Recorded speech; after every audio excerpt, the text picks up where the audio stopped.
नमस्कार साथियों, learn academy plus में आप सभी का बहुत बहुत स्वागत है। तो दोस्तों, आज हम जानेंगे एक ऐसे इशू के बारे में जो कि कहीं ना कहीं पूरी दुनिया की चिंता बढ़ा देगा। जी हाँ दोस्तों, हम बात कर रहे हैं वर्ल्ड पॉपुलेशन इन 2100। जी हाँ दोस्तों, 21वीं शताब्दी में अर्थात 21वीं शताब्दी के अंत में जब पूरा 2100 तक साल हो जाएंगे, तब तक दुनिया की क्या पॉपुलेशन होगी और किन किन देशों की पॉपुलेशन बढ़ेगी, किन किन देशों की पॉपुलेशन घटेगी और किस तरह से बढ़ेगी या किस तरह से घटेगी, जानेंगे पूरा इस वीडियो में। लेकिन अगर अब तक आपने चैनल को सब्सक्राइब नहीं किया है तो चैनल को सब्सक्राइब करना मत भूलिएगा और बेल आइकन को भी प्रेस कर दीजिएगा, जिससे कि चैनल से जुड़ी सभी अपडेट्स आपको टाइम टाइम पर मिलती रहें। मेरा नाम है राहुल गुप्ता। आप हमसे इंस्टाग्राम और टेलीग्राम पर भी जुड़ सकते हैं।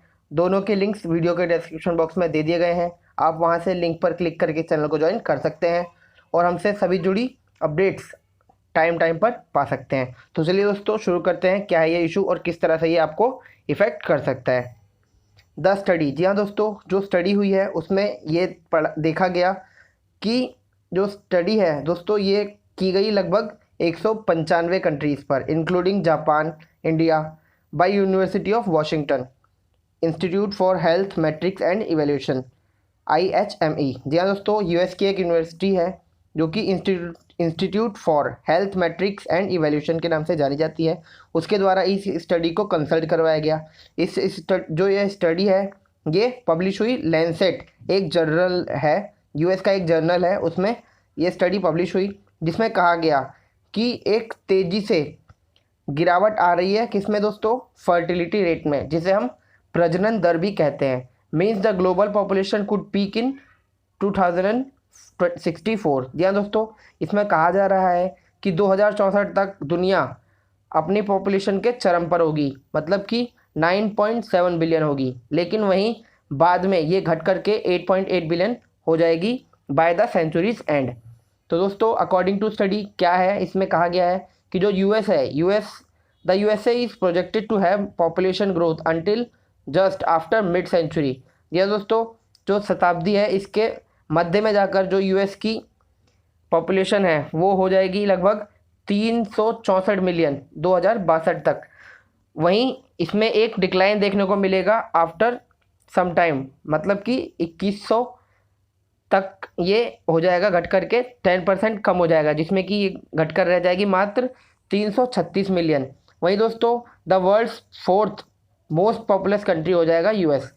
The USA total fertility rate is predicted to steadily decline. जी हाँ दोस्तों, जो यूएसए की फर्टिलिटी रेट, मतलब कि जो वहाँ की प्रजनन दर है, मतलब कि जिस रेट पर बच्चे पैदा होते हैं, उसको जो अभी 2017 में 1.8 थी, वो घट करके 2100 तक हो जाएगी 1.5। तो ये भी काफ़ी चिंता का विषय बना हुआ है। वहीं दोस्तों, आगे बात करें तो जो मिनिमम बर्थ रेट है वो होनी चाहिए कम से कम 2.1, जिससे कि एक एग्जिस्टिंग पॉपुलेशन जो है उसका बैलेंस बना रहे। ठीक है दोस्तों। वहीं दोस्तों, 2100 तक the USA is forecasted to have the fourth largest working age, मतलब कि यूएसए की जो पॉपुलेशन है, मतलब जिसमें कि काम करने वाले लोगों की सहभागिता बढ़ जाएगी। वहीं दोस्तों, ये age population in the world होगी 1.181 मिलियन। जी हाँ दोस्तों, after India, Nigeria and China. India, Nigeria और चाइना के बाद यूएसए चौथा बड़ा देश बन जाएगा, जिसमें काम करने वाले लोगों की पॉपुलेशन वो हो जाएगी कितनी, अराउंड 181 मिलियन। वहीं दोस्तों, in this forecasting has also said, इस फोरकास्ट में, इस रिसर्च में ये भी कहा गया कि USA is the largest economy in the world. सही बात है दोस्तों, यूएसए की जो इकोनॉमी है इस समय पूरी दुनिया में नंबर 1 पर है। वहीं दोस्तों, जो चाइना है वो भी इसको रिप्लेस कर लेगा 2035 तक। But the USA is forecasted to once again become the largest economy in 2098। जी हाँ दोस्तों, इसमें यह कहा गया कि 2035 तक चाइना यूएसए को रिप्लेस कर देगा और वर्ल्ड की लार्जेस्ट इकोनॉमी बन जाएगा। लेकिन वहीं आगे चलकर 2098 में यूएसए की जो इकोनॉमी है वापस से दुनिया की सबसे बड़ी इकोनॉमी बन जाएगी। वहीं दोस्तों, जापान के बारे में क्या कहा गया है ये भी हम जान लेते हैं। According to the report, by the end of this century, मतलब कि इस शताब्दी के अंत तक जापान की जो पॉपुलेशन है वो लगभग आधी रह जाएगी। जी हाँ दोस्तों, ये कहीं ना कहीं जापान के लिए काफ़ी ज़्यादा चिंता की बात है। अकॉर्डिंग टू द 2017 सेंसस, 2017 की जनगणना के अनुसार जापान की जो पॉपुलेशन थी वो थी 128 मिलियन, लेकिन इस सेंचुरी के अंत तक, मतलब कि 21वीं शताब्दी के अंत तक ये घट करके रह जाएगी मात्र 50 मिलियन, जो कि जापान के लिए काफ़ी ज़्यादा चिंता की बात है। वहीं दोस्तों, Japan is the oldest country in the world, मतलब कि वहाँ के जो लोग हैं वो 100 से अधिक सालों तक भी जी लेते हैं। मतलब कि वहाँ की जो लाइफ एक्सपेक्टेंसी रेट है वो काफ़ी ज़्यादा अच्छी है।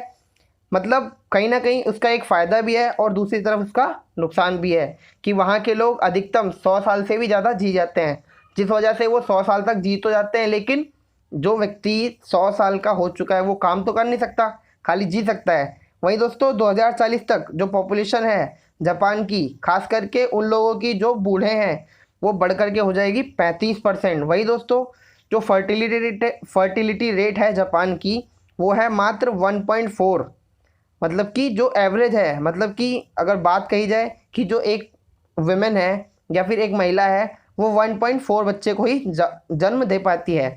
This means that the number of workable people is constantly decreasing. मतलब कि इसका मतलब ये हुआ कि कहीं ना कहीं जो लोग काम करने योग्य हैं और जो कहीं ना कहीं देश की इकोनॉमी में साथ देते हैं, देश की इकोनॉमी में हाथ बढ़ाते हैं, उन सभी की जो संख्या है, उन सभी की जो जनसंख्या है वो कहीं ना कहीं घटती जा रही है, और ये जापान के लिए काफ़ी ज़्यादा चिंता की बात है। वहीं दोस्तों इंडिया की बात कर लेते हैं। तो इंडिया के लिए इस रिपोर्ट में प्रोजेक्ट किया गया है कि इंडिया की पॉपुलेशन 1.6 बिलियन हो जाएगी, मतलब कि दुनिया की सबसे ज़्यादा पॉपुलेशन हो जाएगी। कब दोस्तों? 2048 तक 1 अरब 60 करोड़। आप सोच सकते हैं कितनी बड़ी पॉपुलेशन का एक टारगेट है जो कि हो जाएगा। लेकिन कहीं ना कहीं दोस्तों, जब आप जानते हैं जब भी किसी देश की पॉपुलेशन बढ़ती है तो वहाँ के संसाधनों पर इसका असर पड़ता है, तो इससे कहीं ना कहीं गरीबी बढ़ती है और भूखमरी बढ़ती है और भी काफ़ी तरह की समस्याएं उत्पन्न होती है।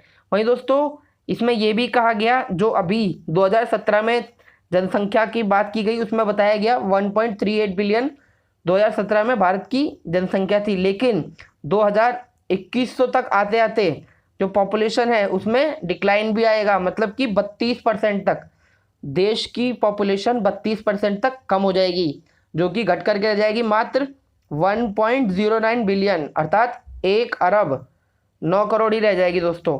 तो आप देख सकते हैं किस तरह से ये घटना घटित हो सकती है। वहीं दोस्तों जो टोटल फर्टिलिटी रेट है, जिसे हम TFR भी कहते हैं, India TFR was already below 2.1 इन 2019। जी हाँ दोस्तों, जो भारत की प्रजनन दर है वो पहले से ही 2.1 से नीचे है 2019 में, लेकिन the TFR is projected to have a continue a steep decline until about 2040। मतलब कि जो प्रजनन दर है उसमें लगातार गिरावट देखी जा सकती है 2040 में भी। 2100 तक आते आते ये कहीं ना कहीं घट करके मात्र रह जाएगी दोस्तों 1.29, अर्थात एक महिला मात्र 1.29 बच्चे को ही जन्म दे पाएगी, जो कि कहीं ना कहीं जनसंख्या का जो अभी ग्राफ बढ़ता जा रहा है वो अचानक से गिरने लगेगा। और दोस्तों 2017 से 2100 तक इंडिया की जो पॉपुलेशन है उसको प्रोजेक्ट किया गया है up to the list of countries with the largest GDP from 7th to 3rd। वहीं दोस्तों इसमें यह भी कहा गया है कि जो भारत की GDP है वो 2017 से 2100 तक में 7वें से 3rd नंबर पर भी आ सकती है। India will have to have the second largest net immigration in 2100। जी हाँ दोस्तों, इसमें यह भी कहा गया है कि 2021 तक आते आते काफ़ी सारे लोगों का प्रवास भी हो जाएगा, मतलब एक जगह से दूसरे जगह जाना भी काफ़ी बड़ी मात्रा में शुरू हो जाएगा।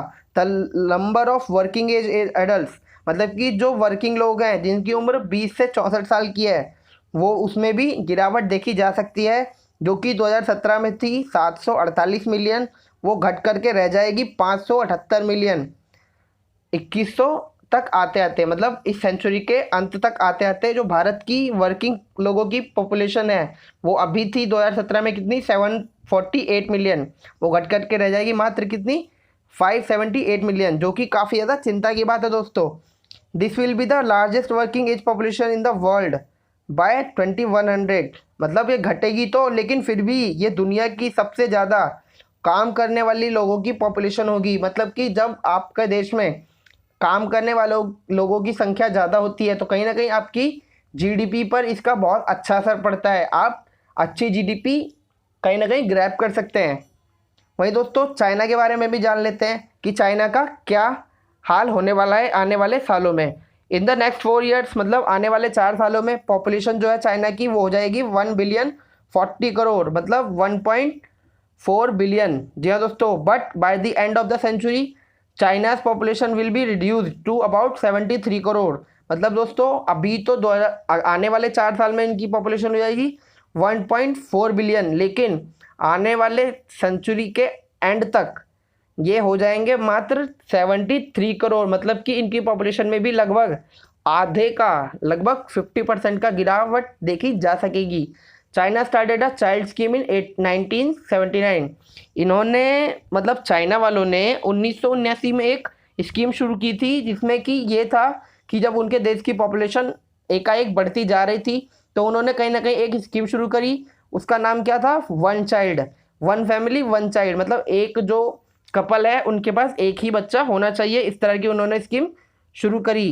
क्योंकि कहीं ना कहीं बढ़ती पॉपुलेशन से इसका इफेक्ट उनकी इकोनॉमी पर हो रहा था, जिसके लिए उनको ये स्कीम शुरू करनी पड़ी थी। लेकिन वहीं जब ऐसा हुआ कि एक ही बच्चे की वहाँ पर स्कीम बना दी गई कि एक जो कपल है वो उसका एक ही बच्चा होगा, तो इससे क्या हुआ, पॉपुलेशन जो है वो काफ़ी ज़्यादा, जो पहले के लोग हैं वो बढ़ते चले गए उम्र में। और कहीं ना कहीं इससे लोग, जो गवर्नमेंट है उसमें एक चिंता आई कि अगर इसी तरह से रहा तो जो बूढ़े लोग हैं उनकी पॉपुलेशन बढ़ जाएगी और नए बच्चों का जन्म होगा ही नहीं। इसलिए उन्होंने क्या किया कि जो चाइल्ड पॉलिसी है उसमें चेंज किया। 2015 में उन्होंने अलाउ कर दिया कि एक कपल 2 बच्चे कर सकता है, अर्थात एक कपल 2 बच्चे पैदा कर सकता है। वहीं दोस्तों जो ये प्लान था ये पूरी तरह से सक्सेसफुल नहीं हो पाया है, stopping the growing early elderly population. जी हाँ दोस्तों, जो ये प्लान था ये बूढ़े लोगों की बढ़ती पॉपुलेशन को पूरी तरह से रोकने में सक्सेसफुल नहीं हो पाया है। वही दोस्तों 2100 तक आते आते जो टॉप 10 कंट्रीज हो जाएंगी बाई पॉपुलेशन, उसमें सबसे पहले आएगा आपका भारत 1.09 बिलियन। वही दोस्तों नाइजीरिया नंबर 2 पर होगा, जो कि अभी मात्र 2.206 मिलियन है उसकी पॉपुलेशन। वो आते आते तक 2100 आते आते तक हो जाएगी 791 मिलियन, अर्थात वो सेकंड नंबर पर आ जाएगा। वहीं जो चाइना अभी नंबर 1 पर चल रहा है वो नंबर 3 पर आ जाएगा। यूएसए नंबर 3 से नंबर 4 पर आ जाएगा। पाकिस्तान की लगभग सेम पोजीशन रहने वाली है दोस्तों। पाकिस्तान की अभी जो आबादी है वो है 214 मिलियन, वो आने वाले समय में कितनी हो जाएगी? 248 मिलियन। वहीं दोस्तों जो ब्राज़ील है उसके जो पॉपुलेशन है उसमें भी काफ़ी ज़्यादा गिरावट देखी जा सकती है। अभी वो है 6 नंबर पर, लेकिन सेंचुरी के एंड तक वो हो जाएगा 13वें नंबर पर। आप देख सकते हैं इस तरह से बांग्लादेश की पॉपुलेशन भी काफ़ी कम हो जाएगी, रशिया की भी और जापान की भी। तो आप देख सकते हैं खास करके इस जो स्टडी है इसमें ये देखा गया कि जापान की जो पॉपुलेशन है उसमें काफ़ी तेज़ी से गिरावट आने वाली है, जो कि कहीं ना कहीं जापान के लिए और उनकी सरकार के लिए काफ़ी ज़्यादा चिंता का सबक होने वाला है। तो चलिए दोस्तों आज की वीडियो को इसी एंड पर ख़त्म करते हैं। आज का वीडियो आपको कैसा लगा कमेंट में ज़रूर मेंशन कीजिएगा, और वीडियो को लाइक करना, शेयर करना और चैनल को सब्सक्राइब करना मत भूलिएगा। और चलिए दोस्तों फिर मुलाकात होगी एक नए सेशन के साथ, एक नई न्यूज़ के साथ। तब तक के लिए आप सभी का बहुत बहुत धन्यवाद। Bye bye, take care.